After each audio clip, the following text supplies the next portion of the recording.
दुनिया में सबसे ज्यादा हार्ट डिजीज अमंग इंडियंस में। कल मैंने बताया था WHO का ये report, 60% of world heart disease patients are Indians. अगर 100 लोग हार्ट की बीमारी से मरते हैं पूरे दुनिया में, 60 लोग वो इंडियंस हैं और बाकी 40 लोग थ्रू आउट द वर्ल्ड।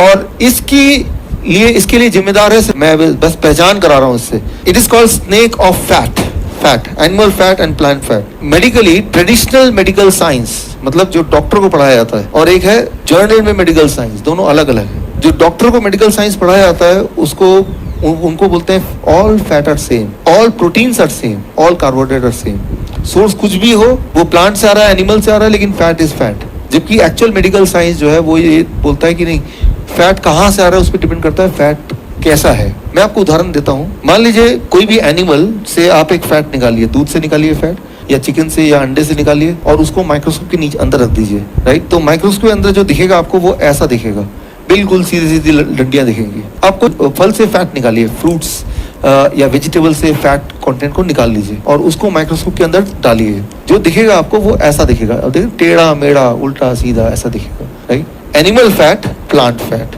अब अगर ये दोनों मैं आपको दे दूं और बोलूं इनमें कौन सा आप फटाफट एक के ऊपर एक अरेंज कर सकते हैं, animal fat number 1, plant fat number 2, कौन सा कर सकते हैं इसको आसानी से, बिकॉज ये इसका स्ट्रक्चर बड़ा सिंपल है, स्ट्रेट। अब एक इंपॉर्टेंट बात अंडरस्टैंड कीजिए, हमारा ब्लड वेसल है जिसमें ये दोनों फ्लैट ट्रेवल कर रहे हैं। और इंडियंस की बात करें तो हमारी टेंडेंसी देखेंगे कि ज्यादातर इंडियंस की पेट बाहर निकला है, और जो पतले हैं उनके भी पेट निकले हुए हैं। That is what, and that is one important cause, that is oil.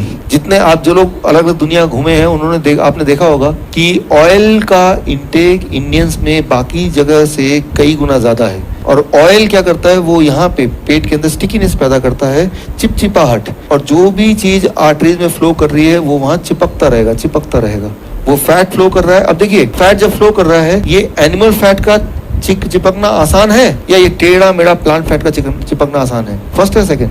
It can stick very quickly because इसका सरफेस एरिया इसको ज्यादा टच करेगा। इसका सरफेस एरिया टेढ़ा मेढ़ा है तो इसके चिपकने के चांसेस कम है, right. So animal fat is a contributing factor. जैसे डेयरी प्रोडक्ट है वो एनिमल फैट है, चिपक सकता है, लेकिन चिपकेगा भी तब जब यहाँ पे चिपचिपाहट हो, और चिपचिपाहट तब हो जब when the food is with lot of oil, and that gives you a big stomach, बड़ा स्टमक जो आपको देता है।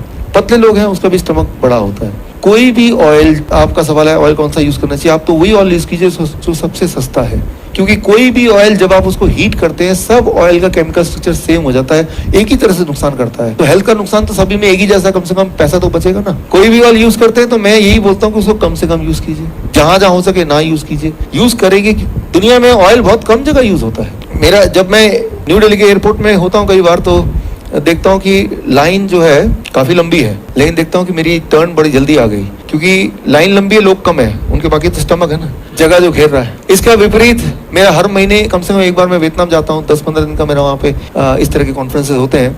वहां देखता हूँ छोटा सा लाइन है, इतने से लाइन में इतने सारे लोग फिट हो जाते हैं, सारे लोग पतले पतले। वहां भी हार्ट डिजीज इतनी है, डायबिटीज भी इतनी है, लेकिन वहां कारण कुछ और है, राइट। एनिमल फूड है लेकिन वहां पे ऑयल नहीं है।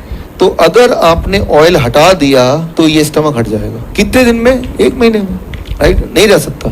तो आपको बस ये करना है कि जो एनिमल फैट एंड ऑयल का जो ये सांप है, इसको घर से बाहर पूरी तरह ना भी फेंक पाए, आप खिड़की के सामने छोड़ सकते हैं ना, थोड़ा भगा सकते हैं, दूर तो कर सकते हैं ना। मैं ये नहीं एक्सपेक्ट कर रहा हूँ कि आप लोग जाके 100% कर पाएंगे, लेकिन 20%, 30%, 40% कहीं से भी शुरुआत करेंगे, ये सोच रखेंगे कि मुझे इसको लिमिट करना है, थोड़ा कम करना है, तो वो शुरुआत हुई। That is a big good शुरुआत तो हो ही गई, क्योंकि आपने आज यहाँ पे आए, ये भी एक शुरुआत का ही पार्ट है कि एटलीस्ट इनिशिएटिव लिया आपने। इस शुरुआत को धीरे धीरे आपको जोड़ना है, इसको और अच्छे से इंक्लूड करना है।